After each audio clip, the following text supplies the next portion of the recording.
J'ai très envie de parler de tel ou tel sujet et en même temps, j'ai la trouille de ne pas savoir comment m'y prendre. Du coup, le stress monte, la pression monte et alors soit je ravale, soit au contraire, j'explose. Vous avez déjà rencontré ça? Eh bien, moi aussi, je suis Florence Lamouret et j'ai vraiment envie de mettre tout mon cœur pour vous partager mes connaissances et voir ensemble ce qu'on peut faire dans différentes situations de la communication pour qu'on puisse communiquer vraiment et prendre du plaisir dans les relations qui sont les nôtres. Alors, la première chose, vous avez peut-être remarqué que quand la pression monte, le réflexe, en tout cas pour une partie d'entre nous, ça va être de pousser, pousser, pousser, pousser pour que la pression n'explose pas. C'est-à-dire que notre mental va commencer par dire mais quand même, tu exagères, tu ne peux pas parler comme ça, etc.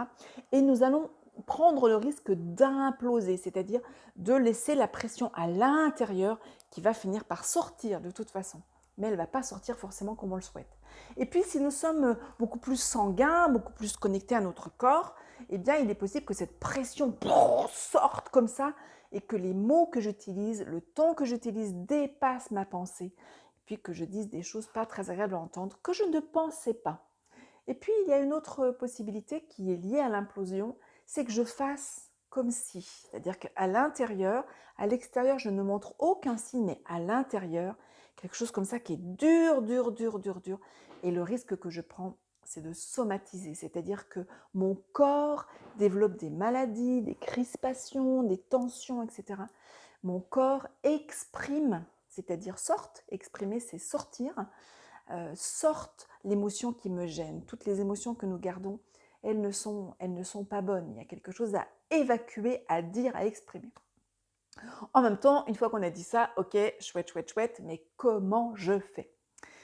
Eh bien, le chemin que je vous invite à prendre, c'est et si j'avais confiance en moi?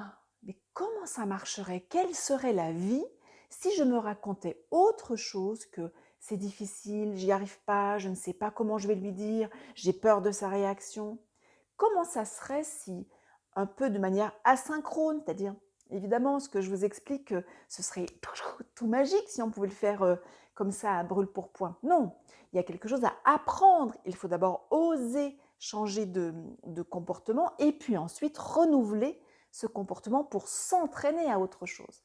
Alors, première chose, et si j'osais me dire des choses qui sont bonnes pour moi? Et si j'osais me dire, ma chérie, ben c'est difficile pour toi d'aborder cette question-là. Il a fait, voilà, il a acheté ça, ça te plaît absolument pas. Il y a quelque chose, une pression forte, forte qui monte. Eh bien oui, je peux me dire, waouh, tu es vraiment en colère, quoi. Tu n'arrives même pas à comprendre comment il a pu acheter un truc pareil. D'accord? Donc, accueillir ce que l'incompréhension me fait vivre comme tension.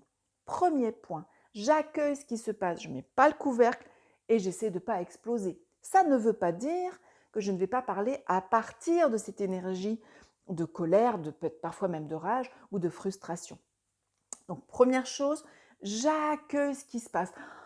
Waouh, ouf, je me laisse traverser par ce qui se passe. J'arrête de faire comme si et j'arrête cette espèce de tyrannie qui m'énerve de chercher à lâcher prise. Je ne peux pas lâcher prise, c'est ici. Par contre, je peux essayer d'aller voir ce qui se passe et essayer d'aller voilà, mettre du sens et dans ce sens-là, voilà, respirer avec la vague.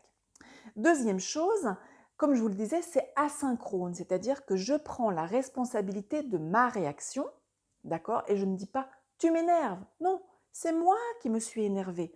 Certes, il a fait quelque chose qui m'a déplu. Certes, peut-être il sait que en faisant ça, il sait que je n'aime pas ça, mais il l'a fait quand même. Mais ça n'est pas sa faute, c'est ma responsabilité. Ma réaction est de ma responsabilité. Deuxième étape très importante. Et la troisième qui va vous aider de manière asynchrone, c'est-à-dire après coup, une fois que vous aurez fait un peu le point sur tout ça, par ce scan intérieur, dites-vous, mais finalement, dans cette situation-là, qu'est-ce que j'étais en train de vivre vraiment? Et vous l'avez vu dans la situation dont j'ai parlé là, j'avais besoin de comprendre.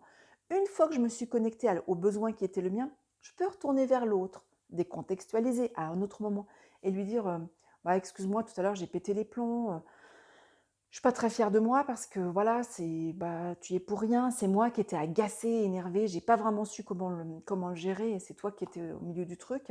Est-ce que tu veux bien qu'on en reparle? En fait, je crois que j'ai pas compris ton choix. Tu vois, quand tu achètes, je sais pas, tel rideau de telle couleur, alors que j'aime pas cette couleur-là. Moi, je crois que tu sais que j'aime pas cette couleur-là, parce que dans la maison, il n'y a pas. Peut-être que toi, tu as oublié, etc. Et j'ai besoin de comprendre, tu vois. Comprendre peut-être, j'ai également peut-être besoin que tu m'associes à tes décisions. Dis-moi ce que tu veux faire, comme ça je te donnerai mon avis. Tu vois, il y a peut-être quelque chose comme ça. OK?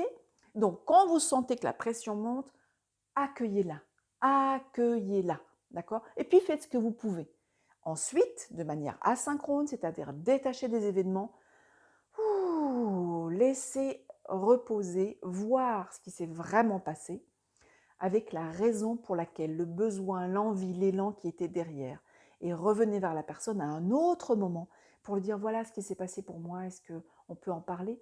Et puis n'hésitez pas à lui dire je te prie de m'excuser, mon attitude était peut-être pas très agréable pour toi, ça n'avait rien à voir avec toi, c'est moi qui étais stimulée. D'accord? Prenons chacun nos responsabilités dans la relation et c'est comme ça que nous pourrons développer notre confiance en nous et développer la confiance dans l'autre, dans l'univers, sans cette espèce voilà, ça ne se fait pas de manière magique, il y a quelque chose à agir. Voilà. Encore merci de me suivre, n'hésitez pas à laisser des commentaires, si cette vidéo peut être utile, transférez-la. Voilà, j'ai vraiment à cœur de donner tout ça, voilà, comme ça, c'est des choses qui sont importantes pour moi. À très bientôt, merci.